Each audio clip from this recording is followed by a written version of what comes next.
ये मैं आपको दिखा सकता हूँ, देखिएगा।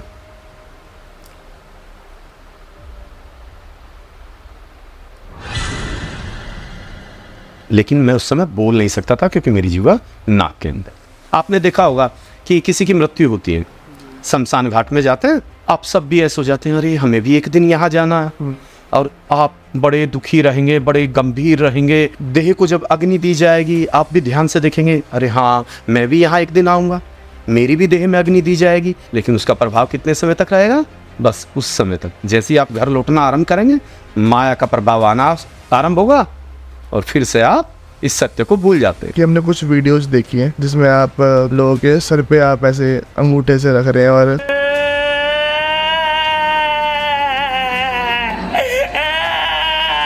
तो जब आप उससे जुड़ते हैं ना, तो आपको लगता है कि मैं ईश्वर से जुड़ गया, तो आपके अंदर की जो भावनाएं होती है ना, वो एक वेग के साथ प्रकट हो जाती, तो आप रोना, हंसना इस प्रकार से आरंभ कर। आज के समय में हर कोई दुखी है, तो इसके पीछे का दोषी कौन है? आज शिक्षा तो प्राप्त होती है, संस्कार समाप्त हो गए। क्या संभोग जो है वो अध्यात्म में बाधा बनता है?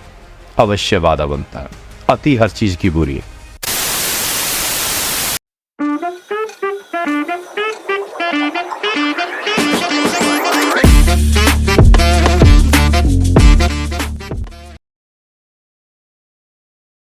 नमस्कार, स्वागत है आप सबका मिस्टिकल टॉक्स के एक और नए एपिसोड में। और मैं आशा करता हूँ आप सब बहुत ही अच्छे होंगे। और दोस्तों, आज के इस एपिसोड में जो मेहमान हमारे साथ मौजूद है, सबसे पहले मैं उनका स्वागत करना चाहूँगा। स्वामी रुद्राक्ष देव जी महाराज, बहुत बहुत स्वागत है स्वामी जी। हरिओम। और स्वामी जी कैसे हैं, क्या चल रहा है जीवन में? सबसे पहले तो आनंदित हैं। जब प्रभु की शरणागत है तो आनंद ही आनंद है। उनके जो भगवान की शरण में आते हैं, उनके जीवन में दुख तो होता ही नहीं, और यदि दुख भी आता है तो वो दुख को भी हंसकर स्वीकार करते हैं। सही, एकदम। तो स्वामी जी, शुरुआत मैं करना चाहूँगा हमारी चर्चा की अध्यात्म के विषय से शुरुआत करना चाहूँगा कि हम देखते हैं कि आज के समय में लोग दिया बत्ती कर रहे हैं, है ना, पूजा पाठ कर रहे हैं। तो पहली चीज़ तो पूजा पाठ का महत्व क्या है, और दूसरी चीज़ क्या सिर्फ दिया बत्ती करना ही अध्यात्म है? तो सही मायने में अध्यात्म है क्या, ये मेरा सवाल है आपसे। देखो, अध्यात्म में अगर हम जाते हैं तो अध्यात्म के अर्थ को समझे। अध्यात्म अर्थात चारों ओर से अपने आप को देखना, स्वयं को जानना। हमारा क्या अस्तित्व है संसार में, हम क्यों आए हैं, हमारे जीवन का उद्देश्य क्या है। मैं भी मनुष्य हूं, आप भी मनुष्य हैं, अन्य भी जीव हैं, पशु हैं, तो हम पशु क्यों नहीं बन गए? अर्थात हम मनुष्य बने हैं तो कोई विशेष कारण से हम यहाँ आए हैं। यदि वो कारण है तो उस कारण को जानना पड़ेगा। और तब जब हम अपने आप को जानना आरंभ करते हैं, क्योंकि अभी यदि हम धरती पर देखते हैं तो 84 लाख जीव माने जाते हैं, है ना जी। तो इस 84 लाख जीव में केवल मनुष्य ही एक ऐसा जीव है जो बोलने में निपुण है जी, विचारशील है, विवेक है, बुद्धि है, निर्णय सोच समझ कर लेता है। और जब वो ऐसा है तो उसके अंदर वो ज्ञान है कि वो अपने स्वयं के लिए भी चिंतन कर सकता है। लेकिन मैंने कई बार भी पहले लोगों को बताया है कि होता क्या है, जब मनुष्य संसार में आता है माया के प्रभाव में आ जाता है। और माया के प्रभाव का सबसे बड़ा क्या रहता है कि हम उसमें खो जाते हैं। काम, क्रोध, लोभ, मोह, अहंकार, और हम इस संसार को सत्य मानकर केवल इस संसार में जो भी भौतिक सुख प्राप्त हो रहा है उसी की ओर देखते हैं।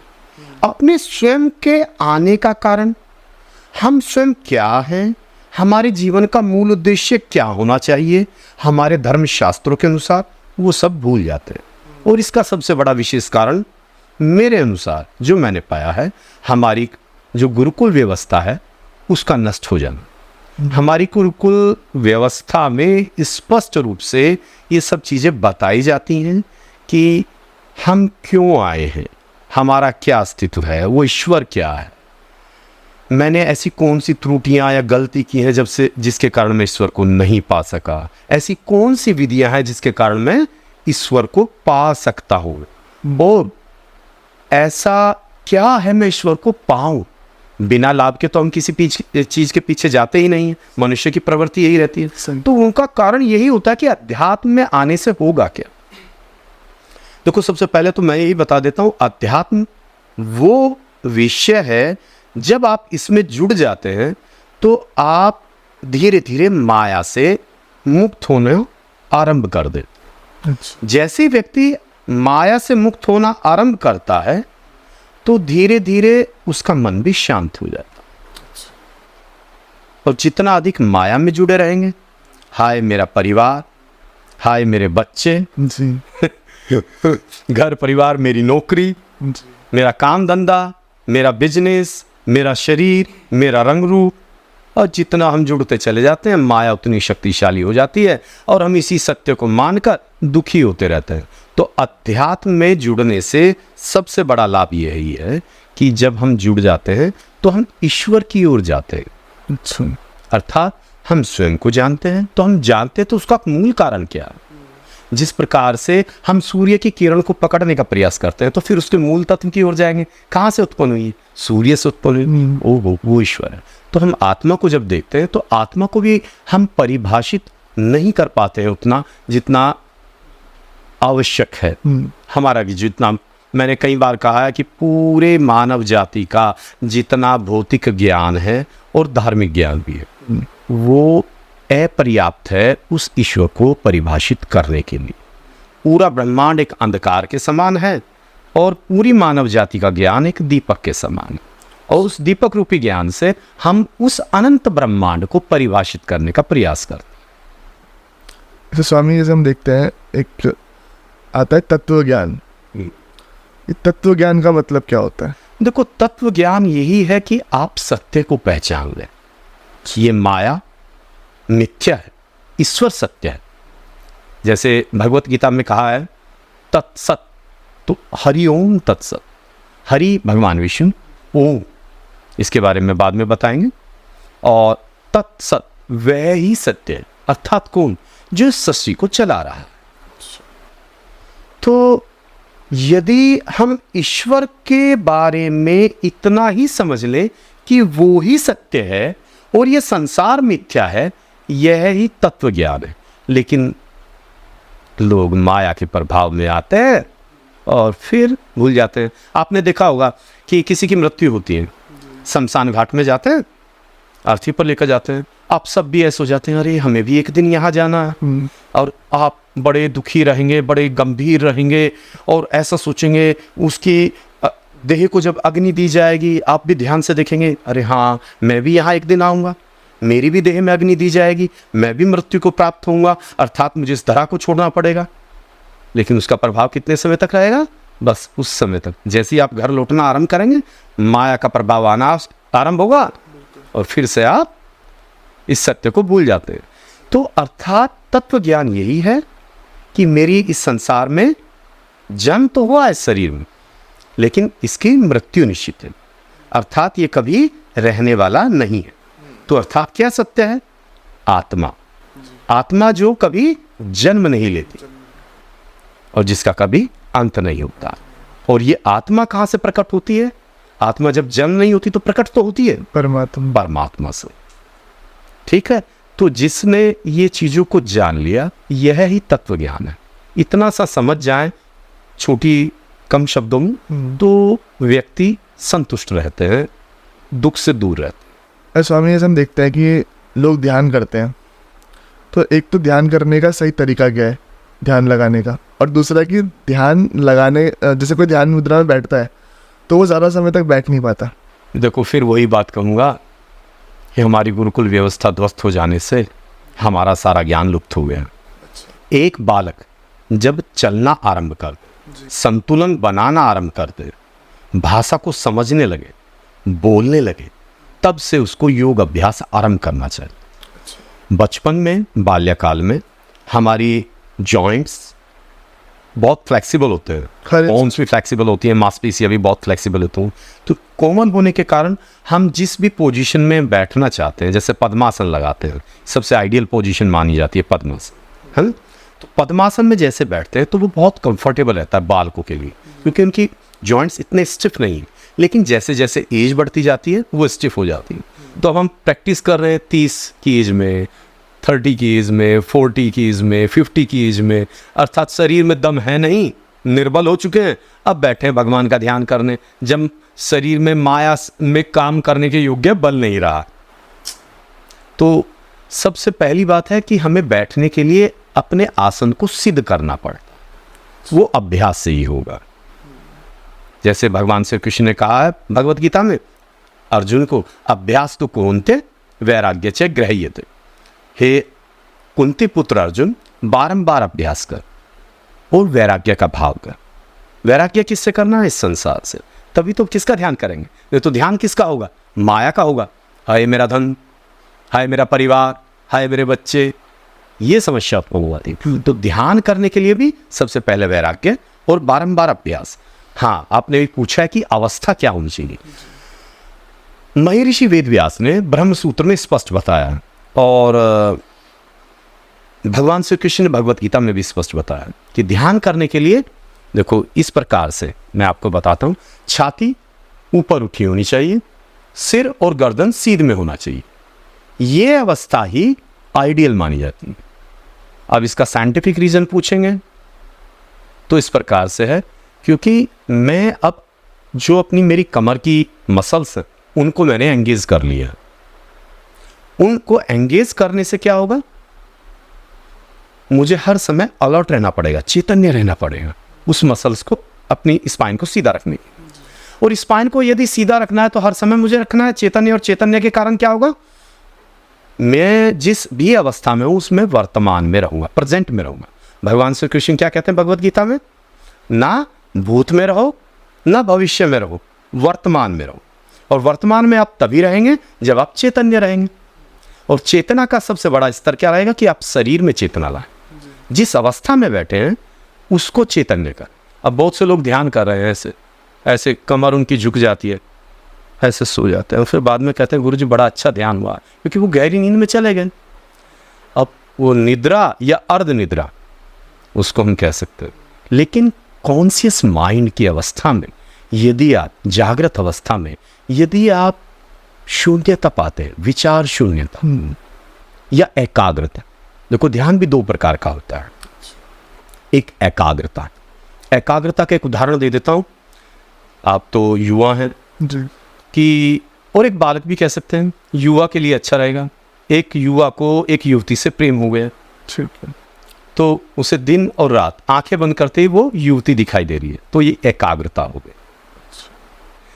जब हमारा भगवान से अनुराग हो जाता है, प्रेम हो जाता है, तो भक्त को भगवान आंखें बंद करें, सोते उठते बैठते जागते कोई भी कार्य करता है उसको ईश्वर दिखाई देते। यही एकाग्रता है। तो वो चाहे आंखें खोलकर करे चाहे वो बंद आंखों से करे, उसके लिए केवल वो ईश्वरी।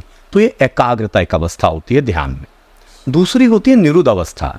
अच्छा, तो अर्थात इसमें आपको शून्यता रहेगी, कोई भी विचार नहीं रहेगा। और ये भी आपको प्राप्त हो सकता है, हम जो विधिया कराते हैं जैसे मंत्र उच्चारण के द्वारा, प्राणायाम के द्वारा, आप सरलता से विचार शून्यता में जा सकते हैं और इस ध्यान की अवस्था को बड़ी सरलता से अनुभव कर सकते हैं। मैंने तो बहुत लोगों को चैलेंज किया है कि आपने कभी क्या विचार शून्यता अनुभव की है? जी नहीं।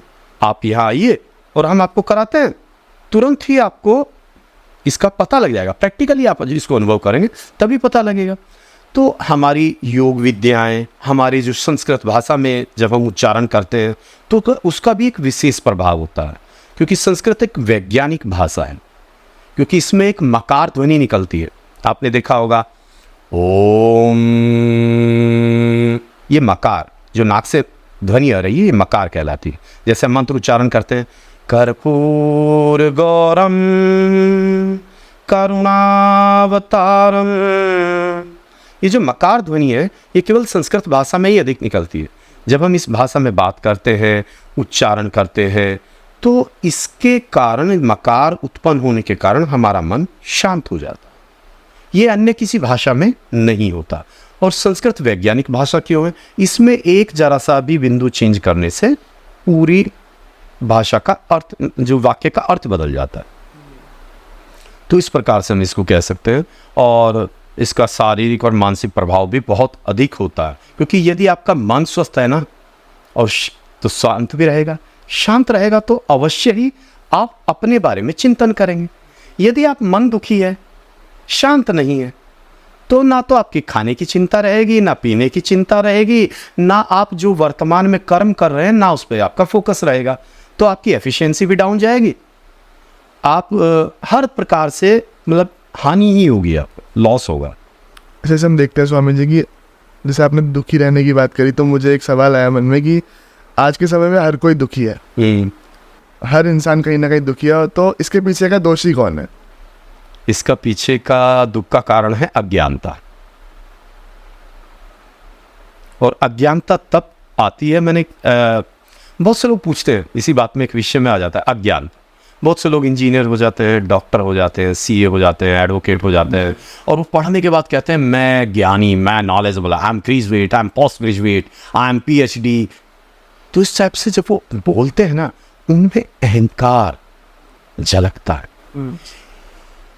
हमारे शास्त्रों के अनुसार यदि किसी ज्ञानी व्यक्ति में अहंकार दिखाई दे रहा है तो वो ज्ञानी नहीं, वो अज्ञानी। ज्ञानी व्यक्ति कभी भी अहंकार लाता ही नहीं, वो अहंकार से परे चला जाता है।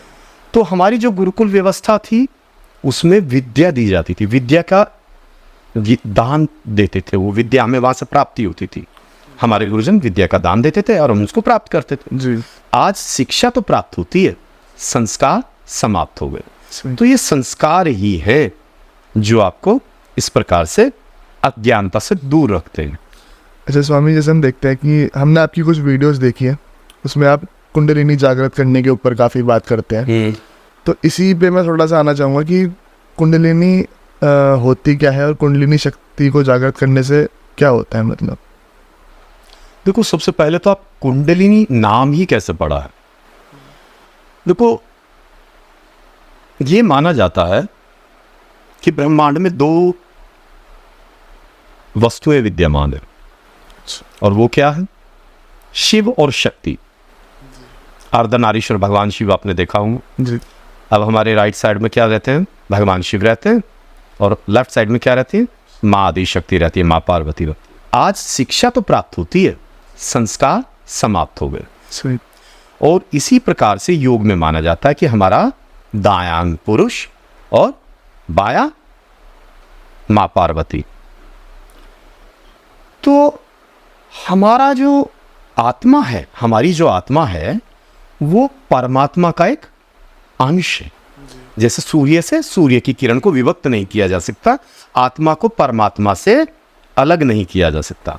हाँ, जब ये आत्मा इस शरीर में आती है, माया के प्रभाव से ही उस ईश्वर को नकारने लग जाती है। यही अज्ञानता है। अच्छा, दूसरा होता है इस संसार में प्रकृति, जो पूरे संसार में दिखाई दे रही है। जो आत्मा है वो तो दिखाई नहीं देती है, लेकिन दूसरी वस्तु है प्रकृति जो संसार में दिखाई दे रही है, और वह ही एक ऊर्जा के रूप में पूरे ब्रह्मांड में विद्यमान है, जो हर जीव जिसमें मेरुदंडधारी, हर मेरुदंडधारी जीव में कुंडलिनी शक्ति विद्यमान है। हमारे शास्त्रों के अनुसार ऐसा माना जाता है। वो कुंडलिनी इस प्रकार से हमारी सुषुम्ना नाड़ी से ऊपर ऐसे उसके आलंबन लेकर, उसका सहारा लेकर ऊपर चढ़ती है। तो जब ऐसे वो गोल लिपट कर चढ़ती है तो ऊपर से उसको देखते तो वो गोल ऐसे दिखाई देती है, जैसे कानों के कुंडल। इसलिए इसको कुंडलिनी शक्ति कहा गया है। और ये कुंडलिनी शक्ति उन सभी जीवों में है जो इस प्रकृति का भाग है। मैंने कहा है प्रकृति पंच तत्वों से बनी, तो हमारा शरीर भी पंच तत्वों से बना है। तो हमारे शरीर में भी वो ब्रह्मांड की एक ऊर्जा है, लेकिन ये संतुलित नहीं रहती। जैसे पंच तत्व से बना है तो कोई भी इम्बैलेंस हो जाता है तो हमारे चक्र भी अनबैलेंस हो जाते हैं, और हमारे कुंडलिनी शक्ति जागृत तो रहती है लेकिन वो असंतुलित हो जाती है, और उससे में शारीरिक और मानसिक दुष्प्रभाव पड़ते हैं। तो जैसे मैंने आपसे पूछा कि कुंडलिनी शक्ति को जागृत करने से फिर क्या होता है? देखो, सबसे पहला लाभ तो यही होगा कि आप शारीरिक रूप से और मानसिक रूप से स्वस्थ होना आरंभ कर देंगे। अच्छा। यदि आपका शरीर स्वस्थ है तो आप डायरेक्टली मन पे कार्य करेंगे। यदि आपका शरीर अस्वस्थ है तो उसमें कुछ योग और आयुर्वेद दोनों एक तराजू के भाग हैं। यदि आप कितना भी योग करें और आपकी डाइट अच्छी नहीं है तो लाभ नहीं मिलेगा। और आपका आहार बहुत अच्छा है और आप शारीरिक रूप से कोई भी कर्म नहीं कर रहे हैं, निष्क्रिय हैं, तो भी आपको इतना लाभ नहीं मिलेगा। तो दोनों को बैलेंस लेके चलना है। तो अर्थात हम इसको करते करते अपने शरीर को पहले स्वस्थ बनाते हैं। तो हम जब लोग आते हैं तो हम उनको ये भी बताते हैं कि आपको जीवन में क्या जीवन शैली परिवर्तित करनी है, क्या खाना चाहिए, क्या नहीं खाना चाहिए। वो कहते हैं ना, जैसा खाए अन्न वैसा हो जाए तन, और जैसा होगा तन वैसा हो जाएगा मन। अब लोग आते हैं कि कुंडलिनी शक्ति जगाना चाहते हैं और वो खा रहे हैं नॉन वेज। ये भी एक बहुत बड़ा विषय है कि वो कहते हैं जी हम नॉन वेज खाते हैं और कैसे हो जाएंगे।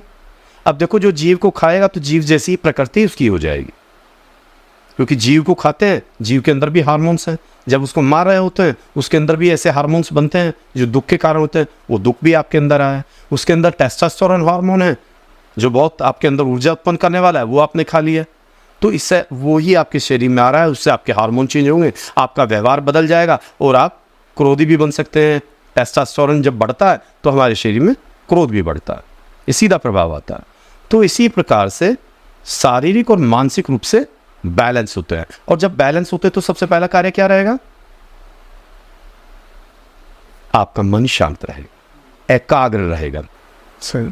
और जब एकाग्र रहेंगे तो क्या होगा? डिसीजन अच्छे रहेंगे। जब निर्णय अच्छे रहेंगे तो जीवन में जो भी आप कार्य करेंगे वो अच्छे से करेंगे। और फिर कहते हैं ना, हमारे यहाँ जो कहते हैं शास्त्रों में, जो प्रातःकाल में उठते ही अपनी हथेलियों को जो मंत्र पढ़ते हैं, कराग्रे वस्ते लक्ष्मी, कर मध्य सरस्वती, कर मूले तू गोविंद प्रभाते कर दर्शन। अर्थात हमारे हाथों में ही भगवान का वास है, अर्थात हम अपने कर्मों के द्वारा ही अपने भाग्य को रचते हो। तो मीन्स यदि हम अपने जीवन में निर्णय सही ले पाते हैं तो अवश्य ही हमारा भाग्य भी परिवर्तित हो जाएगा। बहुत से लोग आते हैं मेरे पास कि मुझे आर्थिक हानि हो रही है, क्योंकि वो जो भी डिसीजन लेते हैं या तो क्रोध में लेते हैं या भावुकता में लेते हैं। और जो भी हम क्रोध और भावुकता में निर्णय लेते हैं ना, वो जीवन में गलत ही रहते हैं। ऐसे हम कुंडलिनी को जागृत करने की बात करें, जब कुंडलिनी शक्ति जागृत होती है तो क्या अनुभव होते हैं शरीर में? आप जैसा कोई व्यक्ति दूसरा संसार में नहीं, मेरे जैसा कोई दूसरा नहीं जी। तो हर व्यक्ति अपने आप में अनूठा है, उस जैसा कोई दूसरा है नहीं। तो हर व्यक्ति को अनुभव भी अलग अलग प्रकार के हो, ये भी एक विषय है। दूसरा, किस जो व्यक्ति आया है क्या वो शारीरिक रूप से स्वस्थ है, मानसिक रूप से स्वस्थ है, मन की क्या अवस्था है, शरीर की क्या अवस्था है, क्या वो आहार ले रहा है, सात्विक भोजन ले रहा है, राजसिक भोजन ले रहा है, तामसिक भोजन ले रहा है। इस प्रकार से उसको भिन्न भिन्न प्रकार के अनुभव होंगे। किसी को ऐसा लगता है कि शरीर में चींटियाँ चल रही हैं, किसी को करंट लगता है, किसी को लगता है रीढ़ की हड्डी गर्म हो गई है, किसी को लगता है कि कुछ सर्पिलाकार ऐसी चीज़ ऊपर चढ़ रही है, किसी को लगता है शरीर वायु के समान हल्का होकर हवा में उड़ा जा रहा है, किसी को लगता है कि शरीर के रोए खड़े हो गए। कोई रोना आरंभ कर देता है, कोई हंसना आरंभ कर देता है, कोई चिल्लाना आरंभ कर देता है, कोई नाचना आरंभ कर देता है, कोई कांपना आरंभ कर देता है। और किसी किसी को ऐसा लगता है कि वो ब्रह्मांड में यात्राएं कर रहे हैं, उनको अंतरिक्ष दिखने लगता है, उनको अपना भूतकाल दिखाई देने लगता है। बचपन से अभी तक का जो दृश्य है एक चलचित्र के रूप में दिखाई देने लग जाता है।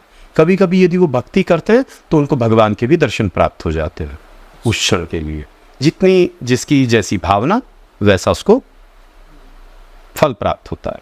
जब हमने इसी में अगर मैं देखूँ तो आपकी हमने कुछ वीडियोस देखी है जिसमें आप किसी के मतलब लोगों के सर पे आप ऐसे अंगूठे से रख रहे हैं और फिर कोई रो रहा है, कोई हंस रहा है। तो ये प्रभाव तो मैंने कहा है, जिसके कोई इमोशंस होते हैं। जी। अब मान लो आप जिस परिवार में रहते हैं, आपके माता पिता ने कहा कि भाई रोना नहीं है, तो आप रोएंगे नहीं, लेकिन अकेले में बैठ के आपका मन ऐसा करेगा कि मैं रो लूँ। तो जब ये ऊर्जा दी जाती है ना तो ब्रह्मांड से आप कनेक्ट हो जाते हैं, वो माँ आदि शक्ति की ऊर्जा है, ये पूरी माँ प्रकृति, माँ भगवती जिसको हम कहते हैं, उन्हीं की ऊर्जा है। तो जब आप उससे जुड़ते हैं ना, तो आपको लगता है कि मैं ईश्वर से जुड़ गया, उस परम शक्ति से जुड़ गया। तो आपके अंदर की जो भावनाएं होती है ना, वो एक वेग के साथ प्रकट हो जाती है। तो आप रोना, हंसना, चिल्लाना इस प्रकार से आरंभ कर देते। जैसे हम देखते हैं कि अगर कोई व्यक्ति संभोग करता है या कोई मास्टरबेशन करता है और वो तो वो कुंडलिनी को जागृत कर सकता है। देखो, मैंने कहा है मन बहुत मुख्य विषय है। मन के हारे हार और मन के जीते जीत। यदि व्यक्ति मैस्टरबेशन कर रहा है, अवश्य ही वो काम वासना से जुड़ा है। उसके मन में हमेशा सदैव काम वासना से संबंधित चिंतन चल रहा है, अत्यधिक संभोग कर रहा है, तो अवश्य ही वो काम वासना में लिप्त है। ये माया का सबसे पहला और सबसे शक्तिशाली प्रभाव है, जिसमें कहते हैं ना काम, क्रोध, लोभ, मोह, अहंकार। तो काम ऐसा प्रभाव है कि संसार में इससे कोई भी बच नहीं पाता। और यदि व्यक्ति इसको वश में कर लेता है ना, तो वो अवश्य ही आध्यात्मिक प्रगति कर लेता है। ये भी बहुत मुख्य बात है कि जो पति पत्नी विवाहित है और वो एक पत्नीव्रता, एक पतिव्रता शास्त्रों के अनुसार, अर्थात वो बहुत अनुशासित है अपने आप में और संभोग कर रहे हैं, तो उसमें कोई दोष नहीं, क्योंकि उसमें सात्विकता है। जहां राजसिक दिखाने के लिए मैं अधिक गर्लफ्रेंड रखते हैं, अधिक मैं अपने आप को सुंदर दिखाता हूँ, अलग एक दूसरे से अधिक मित्रता करना जी, तो ये एक राजसिक में। और तामसिक तो बियॉन्ड एक पशुवत व्यवहार हो जाता है। तो पशुवत व्यवहार और राजसिक वाले लोगों को कुंडलिनी शक्ति जागृत नहीं हो पाती है। और यदि हो रही है, ये भी एक बहुत मुख्य विषय, तो वो इस जन्म के कर्मों का प्रभाव नहीं, वो पूर्व जन्म में किए हुए कर्मों का फल इस जन्म में स्वतः ही भगवान द्वारा उसको प्राप्त हो रहा है। ऐसा हो जाता। आपने देखा होगा, आपने बहुत प्रयास किया, आपके अपने कार्य में कोई फल नहीं मिला, दूसरे व्यक्ति ने कोई कार्य नहीं किया, इतना परिश्रम किया ही नहीं, और उसको फल ऐसे मिल रहा है आपसे भी 100 गुना। ऐसा क्यों हो रहा है? तो हमारे पूर्व जन्मों के कर्म यहां प्रकट होते हैं, जिसको कहते हैं प्रारब्ध। तो यदि कोई व्यक्ति ऐसा कहता है, क्लेम करता है कि जी नहीं, मेरी कुंडली शक्ति ऐसे जागृत हो गई, मैं नॉन वेज भी खा रहा हूँ और मैं ऐसे भी कर्म कर रहा हूँ, तो ये उसके पूर्व जन्मों के कर्मों के फल प्रकट हो रहे हैं, और ये सदैव नहीं रहेंगे। जैसे ही उन कर्मों का फलों की समय पूर्ण होगा, वो स्वतः ही नष्ट हो जाएगी। तो किसी भी चीज़ को करने के लिए साधने की आवश्यकता होती है, अर्थात साधक वो जो साध रहा होता है शरीर को, मन, वचन, कर्म, वाणी, इन सब को साधना होता है। स्वामी, जैसे हम देखते हैं कुंडलिनी जो है, क्या उसे हम खुद से जागृत कर सकते हैं, किसी गुरु के सानिध्य में ही करना चाहिए? देखो, इसके लिए एक उदाहरण देता हूँ मैं आपको। मान लो मैं कार सीखने चलूँ अपने आप, मुझे कब क्लच दबाना है, कब ब्रेक दबाना है, कब एक्सेलेटर दबाना है, मुझे तो पता नहीं, लेकिन मैं लेकर चल पड़ा, तो मैं क्या करूँगा? ठुक जाएगी, एक्सीडेंट करूँगा, सीधी सी बात है, दुर्घटना हो जाएगी। तो इसी प्रकार से हमारे आचार्य चाणक्य जी ने भी कहा था कि हमें दूसरों के अनुभव से सीखना चाहिए। इससे समय भी बचता है, धन भी बचता है, और किसी प्रकार की मानसिक और शारीरिक हानि भी नहीं होती है। तो गुरु इसीलिए महत्वपूर्ण है हमारे शास्त्र अनुसार कि गुरु के द्वारा आपको प्रैक्टिकल ज्ञान भी प्राप्त होता है। जो अभ्यास वाला जो ज्ञान कहते हैं, अभ्यास ज्ञान भी आपको प्राप्त होता है, और साथ में जो शास्त्रों का ज्ञान है वो भी आपको प्राप्त होता है। तो जब कुंडलिनी शक्ति यदि स्वयं से जागृत करते हैं, तो हमें ये नहीं पता उसमें करना क्या, आगे किधर जाना है, किधर मुड़ना है, क्या इस ऊर्जा का उपयोग है। अर्थात मेरे पास मान लो एक गन तो है, लेकिन चलानी नहीं आती, और मैं किसी से पूछूंगा नहीं तो उल्टा सीधा उसमें करूंगा, उसमें मेरे से बुलेट भी डालनी नहीं आती, मेरे से उसमें भी ऐसा करना नहीं आता।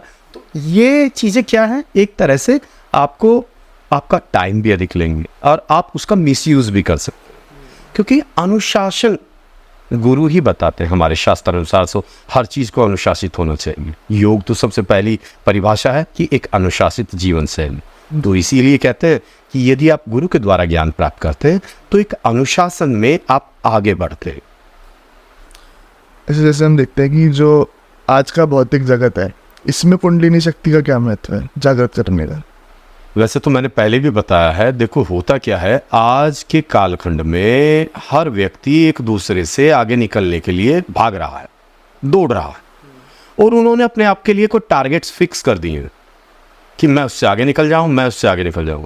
हर समय वो एक कल्पना की दुनिया में खोया रहता है। हर समय ये चिंतन करता रहता है, मैं ये कर लूं, मैं ये कर लूं। तो अपने आप ही उसने ऐसे ऐसे बड़े बड़े लक्ष्य बना दिए कि वो स्वयं दुखी रहता है। और जब उसको दुखी रहेगा तो डेफिनेटली उसका जो माइंड है, जो मन है, वो वर्तमान समय में नहीं रहेगा, क्योंकि वो सोचता रहेगा भविष्य के लिए, मुझे ये करना है, मुझे ये करना। तो जो वर्तमान में कर्म कर रहा है उसकी भी कार्य क्षमता प्रभावित होगी। तो इससे कुल मिला के क्या होता है कि आपका जो प्रेजेंट मोमेंट है, इससे धीरे धीरे शारीरिक रूप से, मानसिक रूप से आपको हानि होना आरंभ हो जाती है। आप चलने थे, मतलब करने चले थे व्यवसाय या बिजनेस करने, और आपका हो रहा है शारीरिक हानि और मानसिक हानि। तो इसके द्वारा होता क्या है, इसके द्वारा आप शरीर को कैसे स्वस्थ रखना है, कैसे मन को स्वस्थ रखना है, एकाग्र रखना है, तभी तो निर्णय लेंगे आप। तो कुंडलिनी शक्ति जागृति से यही सबसे बड़ा लाभ रहेगा कि आप केवल ये नहीं कि आप आध्यात्मिक अनुभव कर, आध्यात्मिकता तो तभी बढ़ेंगे ना आप जब आपका शरीर और मन से ध्यान हटे। अब मान लो मेरे शरीर में कष्ट है, अब मैं कहता हूँ भगवान का ध्यान करो, मेरे हो रहा है कमर में पीड़ा, तो मैं किसका ध्यान करूँगा? कमर की पीड़ा का ध्यान करूँगा ना। मैंने बैठा दिया जी, बैठो पद्मासन में, और घुटनों में पेन हो रहा है लोगों के, कभी बैठे नहीं हैं, तो उसका ध्यान किसका हो रहा है? उसका।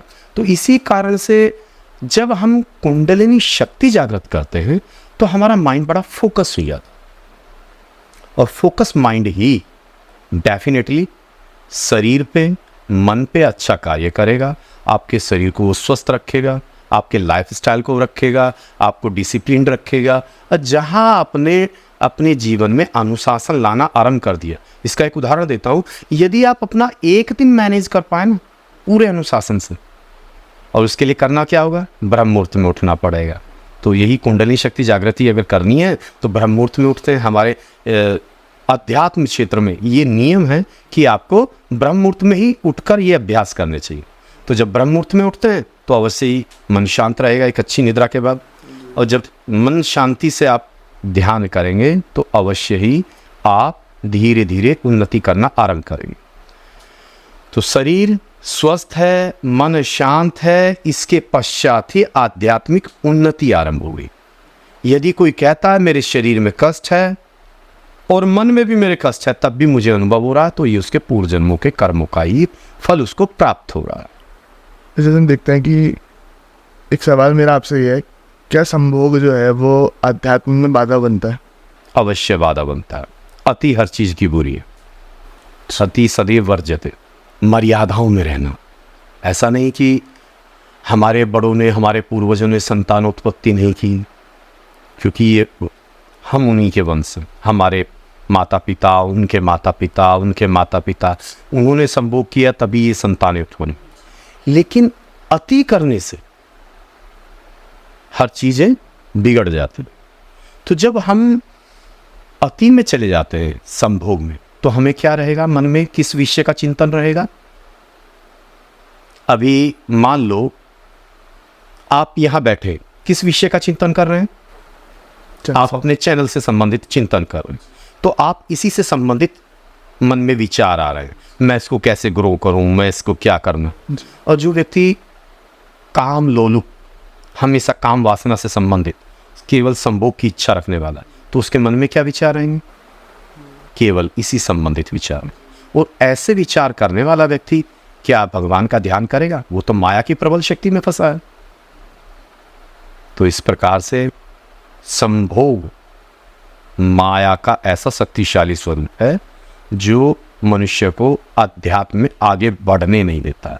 हाँ, एक पत्नी वर्ता, एक पति वर्ता, स्त्री और पुरुष अवश्य ही यदि मर्यादाओं में रहकर कर रहे हैं और वो आध्यात्म पे मार्ग पर बढ़ रहे हैं, तो इसको ब्रह्मचर्य के समान माना गया है शास्त्रों के अनुसार। ऐसे हम देखते हैं स्वामी जी की ना अलग अलग मुद्राओं का बहुत जिक्र होता है, हमने आपकी भी कुछ वीडियोस देखी हैं, तो इन मुद्राओं के पीछे का विशेष कारण क्या है? देखो, मैंने पहले भी बताया कि पूरा ब्रह्मांड पंच तत्वों से बना है। हमारा जितने भी जीव हैं सभी पंच तत्वों से बने। जी। जैसे आकाश, वायु, अग्नि, जल और पृथ्वी, ये 5 तत्वों से ही बना शरीर। तो ये हमारे सातों चक्र भी इसी से संबंधित पंच तत्वों से। अर्थात यदि कोई भी तत्व गड़बड़ा जाता है तो हमें कोई ना कोई रोग लग जाता है। जैसे अग्नि तत्व अधिक बढ़ जाता है तो क्रोध बढ़ जाता है, यदि वायु तत्व अधिक बढ़ जाता है तो हम अधिक भावुक हो जाते हैं, कम हो जाता है तो हम निर्दयी हो जाते हैं। कहते हैं तेरे अंदर हृदय नहीं है क्या, हार्टलेस पर्सन है क्या, दूसरों को टॉर्चर करने वाले लोग। और जिनका जल तत्व अधिक बिगड़ जाता है तो वो शारीरिक रूप से अस्वस्थ हो जाते हैं, उनके जेनेटिल्स प्रॉब्लम्स हो जाते हैं, मतलब सेक्सुअल डिसऑर्डर्स जिसको हम कह सकते हैं वो प्रॉब्लम हो जाती है, इनफर्टिलिटी की समस्याएं हो जाती हैं। तो इस प्रकार से पंच तत्वों का प्रभाव हमारे, तो हम जब मुद्राएं करते, हस्त मुद्राएं, वो हमारे इन तत्वों को बैलेंस करती हैं। जैसे ये ही आपने एक सबसे मुख्य मुद्रा मानी जाती है, ज्ञान मुद्रा हम इसको कहते हैं। ये कौन से? वायु तत्व, ये अग्नि तत्व। तो वायु तत्व किसमें, वायु तत्व का क्या प्रभाव बताया मैंने? अधिक भावुकता या अधिक निर्दयता। अग्नि अधिक क्रोध या बिल्कुल भी क्रोध नहीं होना, हमें थोड़ा क्रोध भी आवश्यक है जीवन में। तो इनका बैलेंस बना रहे। यदि हम इनको बैलेंस रखते हैं तो क्या होगा, हमारा क्रोध भी बैलेंस है और हमारा भावुकता भी नियंत्रण। आप, मैंने पहले ही बताया है, अधिक क्रोध में हम दूसरे के प्राण लेना चाहते हैं, मैं तुझे जान से मार दूंगा, ऐसे कहते हैं ना लोग, कह देते हैं क्रोध में आके और बाद में पछताते हैं। ऐसी भावुकता में मैं अपने प्राण दे दूंगा, ये भी भावुकता है, अति है। तो इसको संतुलित करते हैं। इस प्रकार की मुद्रा के द्वारा हम क्या कर रहे हैं, अपने क्रोध और अपनी भावुकता को नियंत्रित कर रहे हैं। तो अर्थात आपका मन स्टेबल रहेगा। और मन की यही 2 अवस्थाएं होती हैं जो द्वेग चलता रहता है। जैसे साइन वेव फॉर्म होती है, प्लस और माइनस में चलती है अल्टरनेटिव करंट में, तो उसी प्रकार से। तो जब हम मुद्राएं करते हैं तो इस प्रकार से हमारे तत्व बैलेंस होते हैं, संतुलित होते हैं और हम शारीरिक रूप से स्वस्थ हो जाते हैं। अवश्य उसका मानसिक प्रभाव भी होगा। ऐसे हमने आपकी एक वीडियो देखी थी, उसमें आपने खेचरी मुद्रा के ऊपर बात करी थी। तो पहले तो थोड़ा मैं चाहूँगा उसको आप समझा दो कि वो मुद्रा क्या होती है और क्यों करनी चाहिए। देखो, खेचरी मुद्रा एक बहुत प्राचीन मुद्रा मानी जाती है।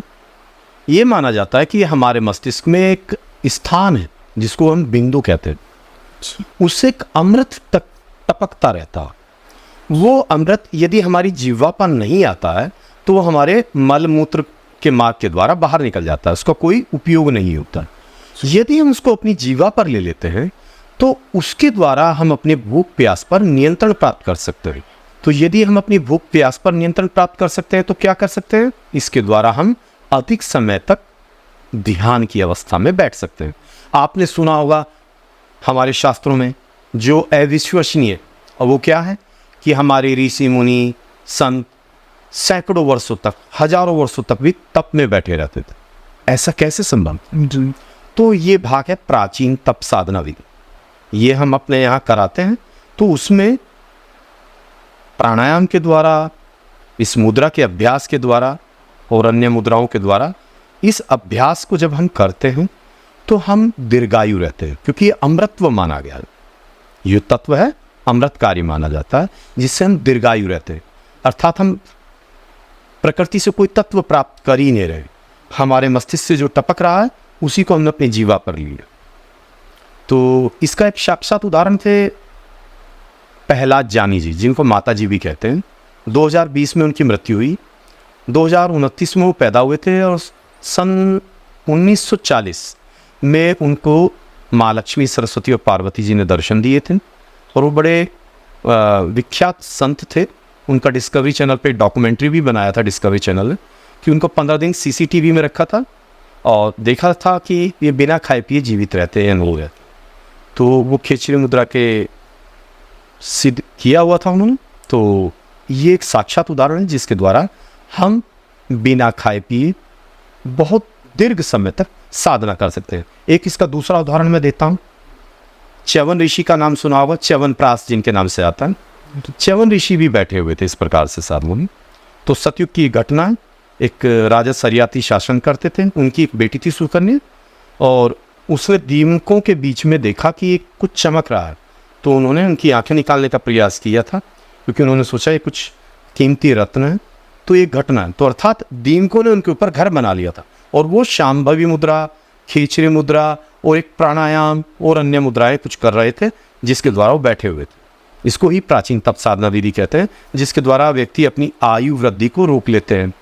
अच्छा, थोड़ा सा आप बताएं कि उस मुद्रा में क्या होता है, खेचरी मुद्रा में कैसे वो होते हैं? खेचरी मुद्रा में दो प्रकार से कर सकते हैं।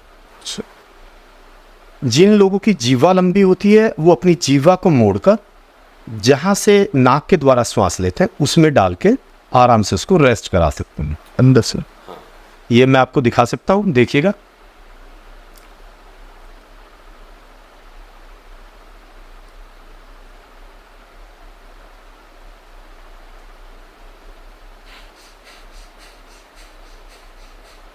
आपने देखा मैं नाक से श्वास ले पा रहा हूं, लेकिन मैं उस समय बोल नहीं सकता था क्योंकि मेरी जीवा नाक के अंदर। दूसरी विधि जो आजकल लोग कर पा रहे हैं, जो हमारे प्रहलाद जानी जी जिन संत का मैंने नाम लिया, वो भी जीवा मोड़कर ऊपर तालू में ले जाते हैं। यहाँ जहाँ सॉफ्ट पार्ट स्टार्ट होता है, इसको मैंडेबल बोलते हैं साइंस में, मेडिकल इसको मैक्सिला बोलते हैं। मैक्सिला का जहाँ हार्ड पार्ट एंड होता है वहाँ सॉफ्ट स्टार्ट होता है, वहाँ रब करते रहना है। लगभग 40 डेज में एक छिद्र बन जाता है। अच्छा। तो उस छिद्र से वो जो अमृत टपक रहा है वो आप अपनी जीवा पर ले सकते हैं, उस जीवा को लगा कर रखना है, तब आप इस खेचरी मुद्रा को कर सकते हैं। और प्राचीन काल में कुछ और विधियाँ भी कराई जाती थी। वो क्या करते थे, जिन लोगों की जीवा लंबी नहीं होती थी उनकी जीवा को दो लकड़ी के बेलनों के बीच में ऐसे रख के खींचते थे, ऐसे भी खींचते थे, ऐसे भी खींचते थे, और उनकी ये तंतु जो होते हैं इनको धारदार पत्थर से काट देते थे और नमक लगाते थे, जिससे कि वो घाव ना भरे, तंतु ना जुड़े। घाव तो भरेगा ही स्वतः ही, क्योंकि लार जुड़ जाती है, वो एंटीबायोटिक है, और वो जीवा जिससे बंधी होती थी थोड़ा लंबी हो जाती थी, तो जिससे कि वो पूर्ण खेचरी मुद्रा कर सके। तो जो पहली मुद्रा थी वो पूर्ण खेचरी मुद्रा थी। ये दूसरा उसका वर्जन है, जो लोग जिनकी जीवा अधिक मोटी है या छोटी है वो वहाँ तक उसको करें अभ्यास से, तो वो कर पाएंगे। स्वामी जी, जब हम त्रिनेत्र के बारे में सुनते हैं तो त्रिनेत्र को जागृत करने का क्या तात्पर्य है, क्या अर्थ है इसका? देखो, त्रिनेत्र जागृति भूत, भविष्य और वर्तमान तीनों प्रकार की दृष्टि खोलता है। अर्थात दर्पण आपके सामने है, उस पर डस्ट लगी है, जितना उसको क्लीन करते रहेंगे उतना ही आपका त्रिनेत्र खुलता चला जाएगा। और ये उन व्यक्तियों का नहीं खुल पाता है जो माया में अधिक लिप्त रहते हैं। और यदि किसी का हो भी रहा है तो मैंने कहा है प्रारब्ध के कारण। तो त्रिनेत्र के संकेत के ही कारण, सांकेतिक रूप से ही हम तिलक लगाते हैं। और स्त्रियां, आपने यदि देखा हो 20, 30, 40 साल पहले स्त्रियां बिंदी यहाँ लगाती थी। वो बिंदु, वो स्थान जो हमारे त्रिनेत्र से कनेक्ट है। इसका एक प्रैक्टिकल एग्जाम्पल मैं बता सकता हूँ कि जब मैं लोगों को यहाँ स्पर्श करता हूँ तो यहाँ से एनर्जी जाने के कारण सीधे पीनियल ग्लैंड से वो कनेक्ट हो जाती है। और पीनियल ग्लैंड दो हार्मोन रिलीज करती है, मेलाटोनिन और सेरोटोनिन।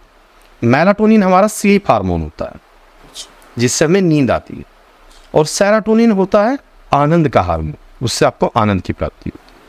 तो जो व्यक्ति शक्तिपात लेते हैं अधिकतर उनको आनंद की प्राप्ति तो होती ही है, कि एक आनंद उनको प्राप्त होता है, क्योंकि हार्मोन रिलीज होता है। क्योंकि आत्मा तो शरीर के अंदर रह रही है, क्योंकि वास्तव में हम शरीर तो है नहीं, हम तो आत्मा है, हम तो एक इंस्ट्रूमेंट है, माध्यम है। अच्छा, दूसरा क्या होता है, जो व्यक्ति सोए नहीं होते, मान लो मैं शक्तिपात दे रहा हूँ, उनके त्रिनेत्र को स्पर्श कर रहा हूँ, ब्रह्मचक्र से भी स्पर्श कर रहा हूँ, क्योंकि दोनों ही एंटरिंग पॉइंट है जिससे आपको ब्रह्मांडीय ऊर्जा को हम ट्रांसफर कर सकते हैं शास्त्रानुसार। आजकल तो नए नए बन गए हैं कि लोग अलग अलग चक्रों को छू कर दे रहे हैं, ये शास्त्रानुसार माना नहीं जाता। तो जब हम उनको देते हैं तो जो लोग सोए नहीं रहते हैं अच्छे से, वो एकदम से सो जाते हैं। ये बहुत लोगों के साथ, सैकड़ों हजारों के साथ हो चुका है कि जैसे ही जो व्यक्ति सोया नहीं है उसको स्पर्श करते हैं, विद इन 5 मिनट्स वो स्नोरिंग, मतलब उसको कराटे से बोल रहे हैं। स्वामी जी, जैसे हम देखते जब भी हम ध्यान में बैठते हैं तो ओम बोला जाता है, तो ओम के पीछे का विशेष कारण क्या है कि ओम ही क्यों बोला जाता है ध्यान के समय? अच्छा, ये बताइए, ये फ़ोन को किसी से बात करने के लिए क्या करते हैं? पहले डायल करते हैं ना, डायल करने के बाद ही तो बात करते हैं, बिना डायल किए तो बात नहीं हो सकती ना। नहीं। तो इसी प्रकार से ओम, ओम को क्या कहा गया है? पूरे ब्रह्मांड में एक नाद हो रहा है ओम। अभी पिछले दिनों आपने देखा होगा, नासा वालों ने एक ब्लैक होल की साउंड रिकॉर्ड की थी, उसकी भी साउंड आ रही थी, समथिंग लाइक दैट। तो अर्थात पूरे ब्रह्मांड में एक ओमकार का नाद है। भगवान शिव ने भी कहा है कि मैंने पूरे ब्रह्मांड की उत्पत्ति ओमकार के नाद से ही की है। तो यदि हमें उस विश्व चेतना से जुड़ना है, जो हमारे शास्त्रों में कहा है कि भगवान कण कण में है, संसार के कण कण में विद्यमान, तो उससे जुड़ना है तो क्या करना पड़ेगा? हमारे अंदर भी वो ओमकार का नाद उत्पन्न करना। तो यदि हम वो ओमकार का नाद उत्पन्न करते हैं तो ब्रह्मांड में जो ओमकार का नाद चल रहा है उससे हमारी चेतना जुड़ जाती है। अर्थात विश्व चेतना से अपनी चेतना को जोड़ने के लिए हमें एक नंबर को डायल किया जिसको हम ओम कहते हैं। अब इसके बाद ही हमें जो भी मंत्र उच्चारण करने चाहिए या जो भी हमें ध्यान करना चाहिए वो आरंभ करना चाहिए। मान लो मंत्र करते हुए यदि आपको मंत्र का अर्थ भी नहीं पता है, वह भी एक मुख्य विषय हो जाए उसकी, क्योंकि बताइए, यदि आपको इंग्लिश नहीं आती और मैं कहूँ आपको आई लव यू, तो आपको उसके लिए यूजलेस है। मैं कहूँ आपको आई हेट यू, तो ये वो भी यूजलेस है। तो अर्थात जब मैं जिस भाषा को जानता हूँ उसी प्रकार के भाव मेरे मन में आने चाहिए। भक्ति में होते हैं, कहीं जगराते में जाते हैं, कीर्तन में जाते हैं तो भक्ति का भाव रहता है। जब क्रोध आता है ना तो क्रोध वाला भाव होता है, भावुकता होती है। तो मंत्र उच्चारण करते समय हमें मंत्रों का अर्थ भी जानना आवश्यक है। अर्थात आप भगवान से कहना क्या चाहते हैं? आपने ओम करके चेतना तो कनेक्ट कर दी, उसके बाद भगवान से क्या कहना चाह रहे हैं? अब मंत्र तो आपने पढ़ दिया, मंत्र का अर्थ आपको पता नहीं है, कह क्या रहे हैं भगवान को, ये भी एक बहुत मुख्य विषय है। तो आप मंत्र का अर्थ जानिए, उसमें भगवान की किन गुणों का आप वर्णन कर रहे हैं और भगवान से आप कह क्या रहे हैं, मांग क्या रहे हैं। जैसे वक्रतुंड महाकाय सूर्यकोटि संप्रभय निर्विघ्नं कुरु मे देव सर्वकार्येषु सर्वदा। अब हम भगवान के, गणेश जी के शरीर का वर्णन कर रहे हैं। वक्रतुंड, टेढ़ी सूंड वाले जी, महाकाय, बड़ी शरीर वाले। तो इस प्रकार से जब हम मंत्रों के अर्थ जानते हैं और बाद में क्या कहते हैं, वक्रतुंड महाकाय सूर्यकोटि संप्रभय निर्विघ्नं, अर्थात जो बाधाओं को दूर करने वाले, कुरु में दे सर्व कार्येषु, मेरे सभी कार्यों को पूर्ण करे। तो यदि आप किसी भी मंत्र को उच्चारण कर रहे हैं और उसको भाव से करते हैं, उसके गुणों को आप विश्लेषण कर रहे हैं प्रभु के, आपके मन में वो भाव होने चाहिए और आप मांग क्या रहे हैं, तो उस मंत्र की सार्थकता तभी होती है, अन्यथा वह मंत्र व्यर्थ है। स्वामी जी, सबसे पहले तो बहुत बहुत धन्यवाद, आपने अपना, आपका भी बहुत धन्यवाद, बहुमूल्य समय हमें दिया। और स्वामी जी के साथ आप जुड़ सकते हैं। स्वामी जी जो है ऋषिकेश में कुंडलिनी शक्ति जागृत योग अभ्यास शक्तिपात के द्वारा करवाते हैं। आप उनसे जुड़ सकते हैं, उनका संपर्क सूत्र यहाँ पर अवेलेबल, स्क्रीन पर आ रहा होगा, डिस्क्रिप्शन में भी अवेलेबल है। तो आप जुड़ना चाहें तो स्वामी जी से संपर्क कर सकते हैं। हरि धन्यवाद। धन्यवाद। और अगर आप लोगों को ये एपिसोड अच्छा लगा है, जुड़ जाइए चैनल के साथ में। ऐसे ही बहुत सारी पर्सनैलिटीज़ आती रहेगी और हम उनसे अलग अलग नए नए विषयों पर चर्चा करते रहेंगे और नई नई बातें जानते रहेंगे। मैं मिलूंगा आपसे अगले एपिसोड में, तब तक के लिए जय हिंद, वंदे मातरम, जय श्री राम।